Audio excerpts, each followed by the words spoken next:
Helikopter KA-52 menyerang mobil militer Ukraina. Rekaman detik-detik penyerangan ramai beredar di Telegram pada Rabu 7 Desember 2022. Dalam keterangan unggahan disebutkan, helikopter serang Rusia adalah salah satu masalah terbesar bagi musuh. Helikopter ini menyerang mobil militer, peralatan, dan titik tembak pasukan Ukraina dari jarak jauh, siang dan malam. Serangan tampak tepat mengenai sasaran dan tertangkap kamera.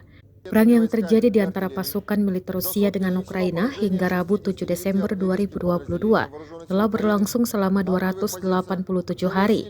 Konflik antara dua negara bertetangga tersebut sampai saat ini terus berlanjut dan belum tampak tanda-tanda untuk segera berakhir.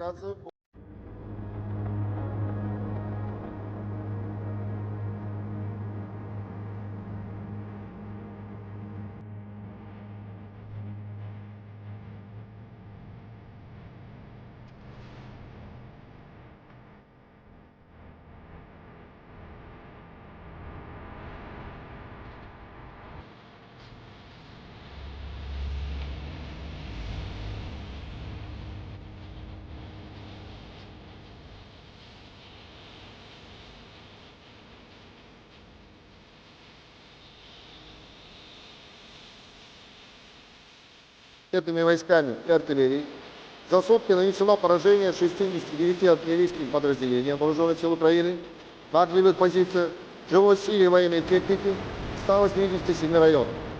В районе населенного пункта Деброво Донецкой Народной Республики поражен пункт временной дислокации украинского националистического формирования.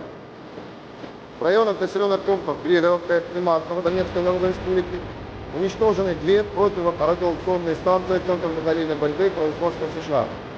В районе населенного пункта Новая Александровка Запорожской области уничтожен склад боеприпасов и ракетно-артиллерийского вооружения вооруженных сил Украины. 9 украинских бензиновых двигателей аппаратов. В районах населенных пунктов Шиповка, Краснореченская, Гончаровка Луганской Народной Республики, Старомайорская, Кирилловка, Никольская, Новотроицкая, Благовещенская Донецкой Народной Республики, Яковлевская, Харьковская область.